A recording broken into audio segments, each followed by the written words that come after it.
Bonjour à tous, dans ce numéro de Capsule Santé, nous irons au Burundi où les autorités tentent de réorganiser le secteur de la pharmacie. Mais avant, on parle de solitude, c'est un problème de santé publique.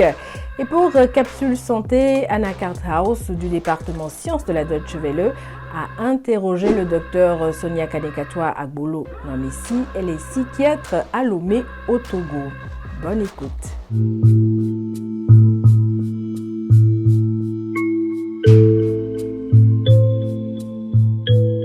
La solitude, quand on en parle, on ne pense pas tout de suite à l'Afrique. Les pays sur le continent sont en effet connus pour leur chaleur humaine, le vivre ensemble. Pourtant, la solitude est plus courante en Afrique qu'on l'imagine. Elle affecte tant les personnes âgées que les plus jeunes. La solitude est un problème majeur de santé publique. Pour en savoir un peu plus sur la solitude, Anna Karthaus du département des sciences de la Deutsche Welle a interrogé le docteur Sonia Kanekatwa Agbolo Nwamesi, psychiatre à Lomé au Togo. C'était lors de son passage en Allemagne où elle a assisté à un symposium sur cette thématique. On a l'impression qu'en Afrique, en général, qu'on ne peut pas vivre la solitude, ce qui n'est pas le cas. Déjà, chez les sujets âgés, les personnes âgées, de plus en plus avec la migration urbaine et même internationale, on retrouve beaucoup de personnes âgées qui vivent seules, isolées, mais qui peuvent vivre même avec des personnes autour, mais en réalité vivent une solitude interne parce qu'elles n'ont pas vraiment des espaces d'échange vu que tout le monde autour d'eux court de gauche à droite pour subvenir à leurs propres besoins. Et même concernant les autres tranches de la population aussi, la solitude existe chez les personnes adultes comme chez les adolescents et enfants. C'est vrai, c'est pas forcément les mêmes causes qui les entraînent forcément, mais ça existe réellement. Et très souvent, c'est quand nous les voyons. Moi, à l'hôpital, par exemple, ayant eu déjà beaucoup de conséquences, beaucoup d'autres facteurs associés et rentrant dans la maladie que nous les voyons.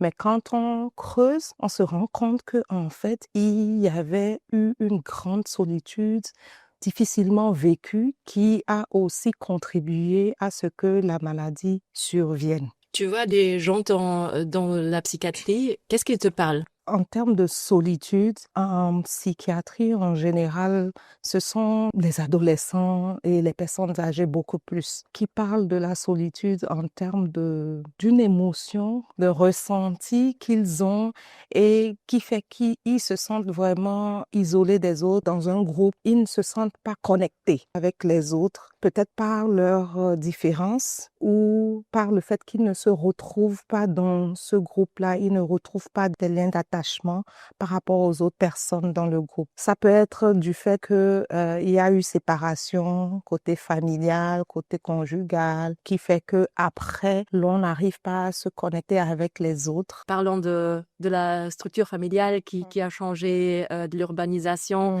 Quelles sont les mesures qui aident? Au Togo, par exemple, on a les maisons des jeunes. Ce sont des espaces où les jeunes peuvent se retrouver, où il y a des éléments de loisirs, il y a des éléments culturels, où les jeunes peuvent se retrouver, discuter, échanger, jouer ensemble. Le hic là, c'est qu'il faut quand même pouvoir avoir le moyen économique pour pouvoir rallier ces lieux. Et ça, je pense que c'est un challenge. Je pourrais dire qu'il y a aussi les espaces religieux.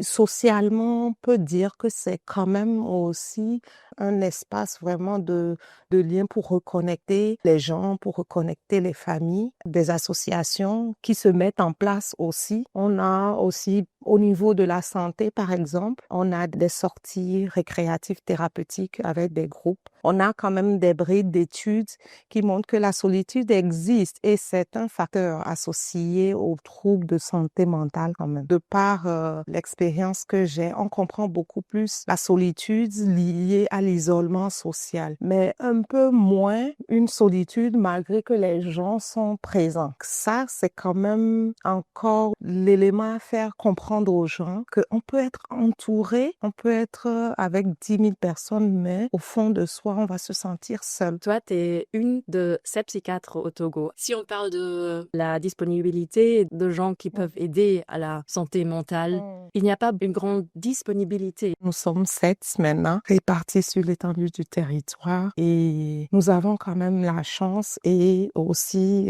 grâce au système vraiment pensé par mes chefs hiérarchiques de pouvoir mettre tout en œuvre pour pouvoir décentraliser la santé mentale, que ça ne soit pas seulement les psychiatres. Du coup, nous avons aussi des corps de métier qu'on appelle les masters en santé mentale. Donc, ce sont des paramédicaux spécialisés en santé mentale. Et il y a aussi énormément de psychologues au Togo. Et même les travailleurs sociaux, ils sont outillés aussi pour les soins psychologiques de base. Et aussi, même nous sommes en train actuellement de complètement ramener en soins pour tout agent et même au niveau communautaire pour que tout le monde ait vraiment cette éducation en santé mentale. Du coup, il y a aussi bien entendu les associations qui ont toujours existé. Elles ne sont pas si nombreuses, mais elles sont là et elles font un grand boulot aux côtés des agents de santé spécialisés. Mais le travail reste encore énorme. On le rappelle, la solitude peut avoir un impact grave sur la santé physique et mentale. Elle peut par exemple augmenter les risques de maladies cardiovasculaires, de troubles de l'humeur comme la dépression, des troubles cognitifs comme la démence. Et pour traiter toutes ces pathologies, le médecin peut dans certains cas recommander des médicaments qu'on peut se procurer à la pharmacie. Comment fonctionne justement une pharmacie? C'est de cela dont on va parler à présent, direction le Burundi. DW. Faible production locale, dépendance aux importations, manque d'investissement, d'infrastructures, cadre réglementaire et institutionnel souvent inadapté ou encore flambée des prix et vente de médicaments frauduleux ou périmés. La liste des problèmes que rencontre le secteur pharmaceutique en Afrique est longue. Comme ailleurs sur le continent africain, au Burundi, ce secteur fait face à d'énormes défis. Le ministère de la Santé publique, en concertation avec les députés du pays, a décidé de prendre le taureau par les cornes pour redresser la situation. Le reportage d'Anteditest Niragira, notre correspondant à Bujumbura.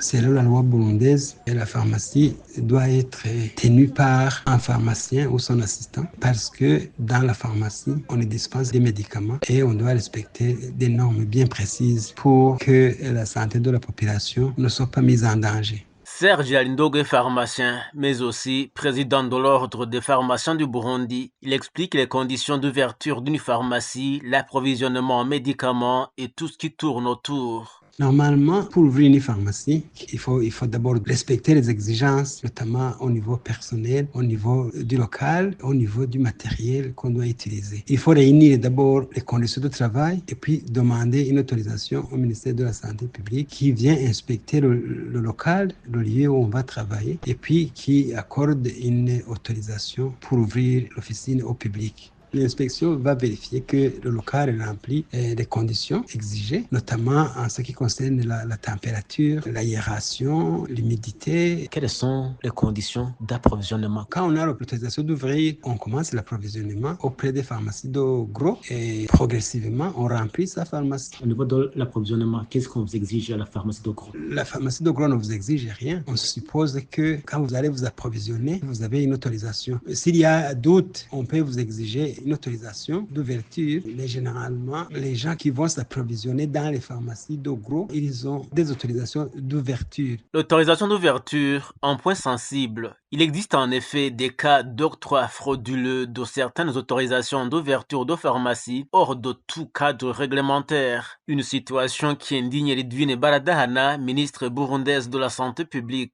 Elle s'exprimait ainsi devant les députés lors d'une séance de questions orales. Il y a des officines illégalement établies et d'autres qui servent du poison parce qu'on ne maîtrise pas leur circuit d'approvisionnement. Nous avons découvert une autre manière d'ouverture de pharmacie où on demande le renouvellement, mais d'une pharmacie qui n'existe pas réellement. Nous avons déjà identifié 100 pharmacies ouvertes dans un circuit parallèle. 2700 pharmacies doivent fermer, c'est un impératif. Nous avons également 4300 pharmacies privées que nous surveillons, sinon on devait avoir seulement 1400 pharmacies.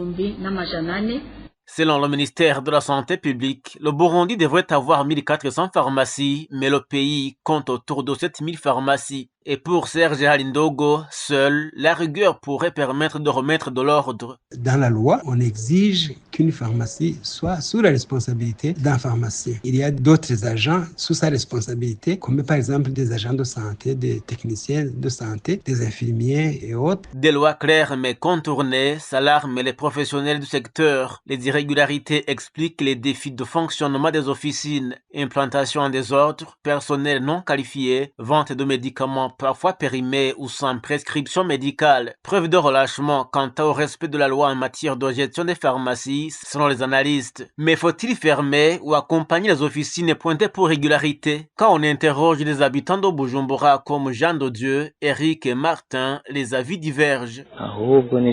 Il faut plutôt les accompagner pour qu'elles vendent des médicaments de qualité pour le bien de tous et suivre de près leur fonctionnement.